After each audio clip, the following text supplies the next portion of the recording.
என்னங்க சின்ன வயசா இருக்கும்போது ஸ்கூல் விட்டு வீட்டுக்கு போகும்போது ஆனந்தி உனக்கு துணையாவும் கூட வரட்டுமான்னு சொல்லி என் கூட வந்து பாதியில என்கிட்ட சண்டை போட்டு பாடி நொண்டி குதிரைன்னு சொல்லி என்னை கீழே தள்ளி அழ விட்டுட்டு அப்ப அழ விட்ட மாதிரியே இப்பயும் நான் அழ விட்டுட்டு போயிட்டல்ல, எங்கடா போன?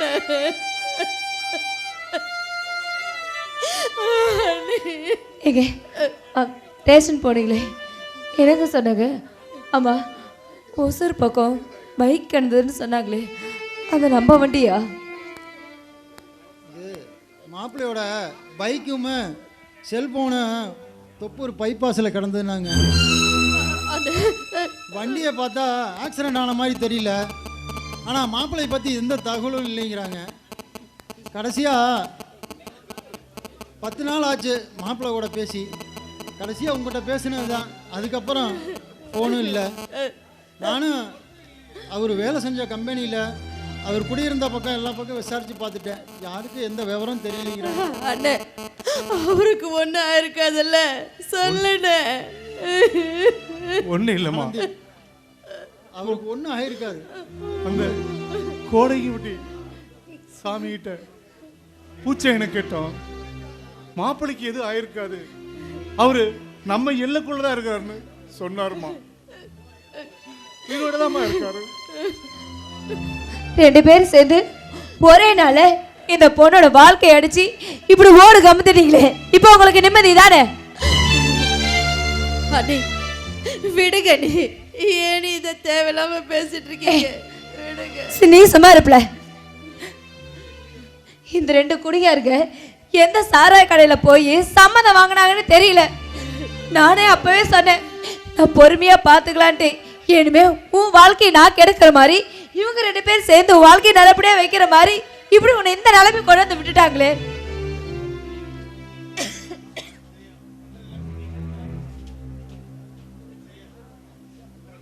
பண்றதெல்லாம் பண்ணிட்டு பாரு, ஒண்ணும் தெரியாத மாதிரி அப்படியே வெளியே போறத பாரு. ஏன் ஜெயா இப்படி பேசுற? அவரு நமக்கு நல்லது பண்ணி வைக்கணும்னு தானே பண்ணாரு. ஏன் ஜெயா? ஆமாய்யா, நான் ஏன் அவரை பேசணும்? அவரை பேசுறதுக்கு என்ன இருக்கு? எல்லாம் ஒன்ன சொல்லுயா.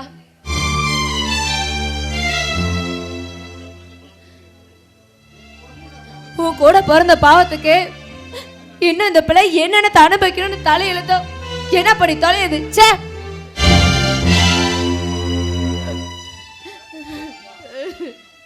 தங்கம் இங்கிருந்து கஷ்டப்படக்கூடாதுன்னு அசலும் உள்ள கட்டி கொடுத்தாலாவது நீ சந்தோஷமா இருப்பீன்னு கட்டி கொடுத்த. ஏமா நான் உன் வாழ்க்கைக்கு எடுத்துட்டேனாமா, நீ அழாதம்மா. மாப்பிள்ளைக்கு ஒன்றும் ஆகாது, அவர் எங்க இருந்தாலும் நல்லா இருப்பார். நான் அவரை கூட்டிட்டு வர்றேம்மா. அண்ணே நீ ஏன்னா இப்படி அதையும் நினைச்சு அழுதுட்டு இருக்க? நீ இப்படி அழுந்தா எனக்கு யாருன்னா ஆறுதல் சொல்லுவா? சொல்லு. அழுதுட்ட இல்ல, நான் அழல. எப்படியாவது குமரி நீயும் குழந்தையடி,